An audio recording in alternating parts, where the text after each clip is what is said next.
Hello everyone, I am जागृति चौतानी। आज मैं आपको कहना चाहती हूँ कि यूनिवर्स यानी कि भगवान हमें कैसे मिलने आते। कर्म ऐसे करो कि भगवान खुद मिलने आए। तो आज मैं छोटी सी कहानी से शुरू करती हूँ कि नारद मुनि और किसान की कहानी है, जिसमें किसान ने कैसे भगवान को प्राप्त किया और नारद मुनि पूरा दिन जपते थे तो फिर भी क्यों उनको मिलने जाना पड़ता था। So let's start. नारद मुनि जहाँ भी जाते थे बस नारायण नारायण कहते रहते थे।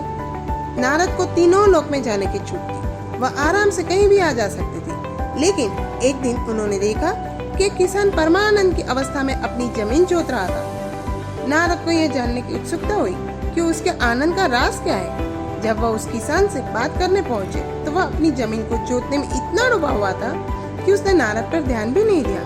दोपहर के समय उसने काम से थोड़ा विराम लिया और खाना खाने के लिए एक पेड़ के नीचे बैठा। उसने बर्तन को खोला जिसमें थोड़ा सा भोजन था। उसने सिर्फ नारायण नारायण नारायण कहा और खाने लगा। किसान अपना खाना उनके साथ बांटना चाहता, लेकिन भोजन कम के कारण नारद उसके साथ नहीं खा सकते थे। नारद ने पूछा, तुम्हारे इस आनंद की वजह क्या है?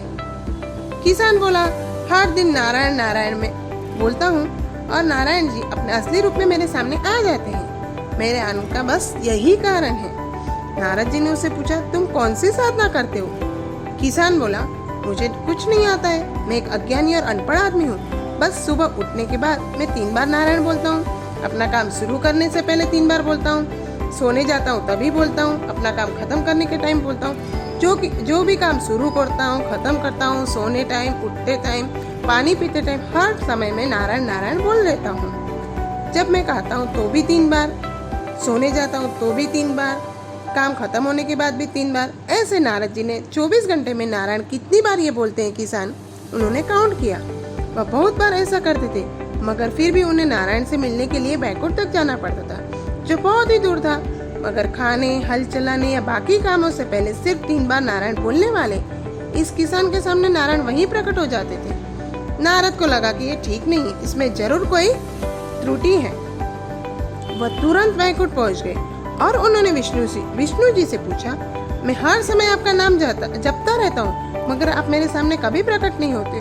मुझे आकर आपके दर्शन करने पड़ते, मगर उस किसान के सामने आप रोज प्रकट होते हो और वह परमानंद में जीवन बिता रहा है। विष्णु ने नारद की ओर देखा और लक्ष्मी को तेल से लबालब भरा हुआ एक बर्तन लाने को कहा। उन्होंने नारद जी से कहा, पहले आपको एक काम करना पड़ेगा, तेल से भरे इस बर्तन को भूलोक ले जाइए, मगर इसमें से एक भी बूंद तेल छलकना नहीं चाहिए। इसे वहाँ छोड़ कर आइए, फिर हम इस प्रश्न का जवाब देंगे। नारद तेल से भरा बर्तन लेकर भूलोक गए, उसे वहाँ छोड़कर वापस आ गए और बोले, अब मेरे प्रश्न का जवाब दीजिए। विष्णु जी ने पूछा, जब आप तेल से भरा बर्तन लेकर जा रहे थे तो आपने कितनी बार नारायण बोला? नारद बोले, उस समय में नारायण कैसे बोल सकता था? आपने कहा था कि एक बूंद तेल भी नहीं गिरनी चाहिए, इसलिए मुझे पूरा ध्यान उस पर देना पड़ा, मगर वापस आते समय मैंने बहुत बार नारायण नारायण कहा। विष्णु जी बोले, यही आपके प्रश्न का जवाब है। उस किसान का जीवन तेल से भरा बर्तन ढोने जैसा है, जो किसी भी पल छलक सकता है। उसे अपनी जीविका कमानी पड़ती है, उसे बहुत सारी चीजें करनी पड़ती है, मगर उसके बावजूद वह नारायण नारायण बोलता है। जब आप इस बर्तन में तेल लेकर जा रहे थे तो आपने एक बार भी नारायण नहीं कहा। यानी ये आसान तब होता है जब आपके पास काम करने के लिए कुछ भी नहीं होता है। लेकिन इसलिए ईश्वर कहते हैं, जो अपने कर्म करते हुए भी मुझे याद करता है, उसके द्वार पर उसके दुख हरने में स्वयं जाता हूँ, और जो फुर्सत मिलने पर मुझे याद करता है, उसे दुख के समय मेरे द्वार आना पड़ता है। यानी उसका मतलब क्या है? आपको कोई भी काम शुरू करने से पहले आपको यूनिवर्स को पहले से ही थैंक यू कहना है, क्योंकि उससे भगवान खुद प्रकट होते हैं, आपका काम सक्सेस ही होता है। So thank you friends.